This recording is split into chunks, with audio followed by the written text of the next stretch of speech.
یہ جھوٹ کے بارے میں پوچھنا تھا کہ اگر کسی کوئی آپس میں کسی کی صلح کرانی ہو تو اس سلسلے میں اگر جھوٹ بولا جائے تو کیسا؟ یعنی صلح کے حوالے سے کیا شرعی اعتبار سے تھوڑا بہت جھوٹ کی آمیزش کی گنجائش ہے؟ آپ کا یہی سوال ہے نا؟ جی بالکل. مقصد آپ کا نیک ہے، لیکن آپ یہ کہتے ہیں کہ اس ہتھیار سے کیا میں کام لے سکتا ہوں؟ یہی ہے نا بات آپ کی؟ جی جی بالکل. جی مولانا. یہ سوال جب پوچھا گیا ہے کہ دو آدمی جو آپس میں ناراض ہیں ان کے درمیان صلح کرانے کے لیے جھوٹ کا سہارا لیا جا سکتا ہے، اس بارے میں کیا سہرائی کی بجائے اللہ کے رسول علیہ السلام کا واضح ارشاد ہماری رہنمائی کے لیے کافی ہے کہ 3 معاملوں میں نا کوئی جھوٹ نہیں، اس کو جھوٹ کہنا ہی نہیں چاہیے. ایک یہ صلح کے لیے جو بھی کہیں گے آپ دونوں کا دل ملانے کے لیے، یہ بھی جائز ہے، نیک کام ہے، نیکی ہے بڑی. اور دوسرا یہ ہے کہ آدمی کسی جنگ میں اگر گرفتار ہو جائے، دشمن کے ہاتھ آ جائے ہمارا کوئی سپاہی، تو ہم سے پوچھیں کہ آپ کے اسلحے کے ڈپو کہاں ہے، کہاں ہے آپ کا لشکر اس وقت، تو اس وقت بھی جھوٹ بولنا لازم ہے. یہ نہیں کہ جائز ہے، فرض ہے کہ وہ صحیح اطلاع نہ دے ورنہ وہ ساری اسلامی مملکت کو تباہ کرنے کا باعث بن جائے گا. تو جنگ کے دوران بھی جھوٹ بالکل ضروری ہو جاتا. اور اسی طرح جو ہے نا کہ آدمی اپنی بیوی کو خوش رکھنے کے لیے اللہ کے رسول کہتے ہیں، اور کوئی جھوٹے وعدے بھی کرتا ہے، کوئی نہیں سوٹ لا دیں گے، زیور بنا دیں گے، ایسی باتیں اپنے گھر کا ماحول اچھا رکھنے کے لیے، تو اس میں بھی کوئی حرج نہیں. یہ 3 تو بالکل حدیث پاک میں آئے. باقی اس سے امام نبوی رحمۃ اللہ علیہ نے ایک کلیہ ہی بنا دیا ریاض الصالحین میں کہ کوئی جھوٹ جس سے کوئی جائز مقصد حاصل کرنا ہو یا اپنے آپ سے کسی نقصان کو دور کرنا ہو، کسی کا کچھ نہیں بگڑتا، آپ کا مقصد جو ہے نا صحیح حق وہ بھی نہیں مل رہا جھوٹ کے بغیر، یا آپ کو کوئی نقصان پہنچانا چاہتا ہے، جھوٹے کیس بنا کر آپ جھوٹ بولتے ہیں، تو ان سارے معاملوں میں کہتے ہیں بالکل یہ جھوٹ جو ہے نا یہ جائز ہے.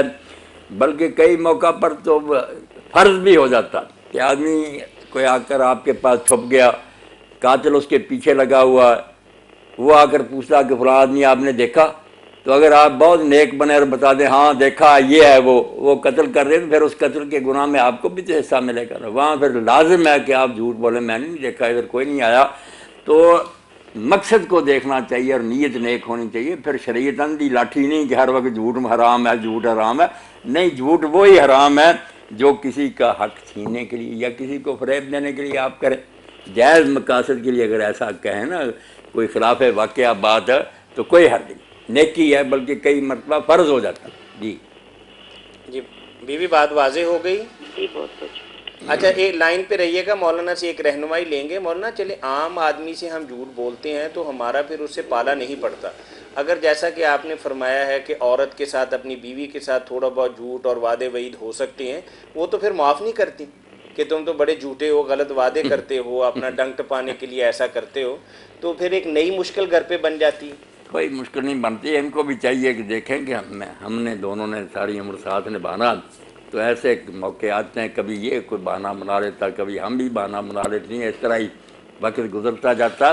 کوئی بات نہیں. ٹھیک ہے. ماحول خوشگوار رکھنے کے لیے یہ نہیں کہ آپ کے پاس اگر ہے تو آپ جان بوجھ کر بیوی کو کوئی چیز لا کر نہ دیں، یہ بھی آپ کی کنجوسی اور بہت بخل ہوگا.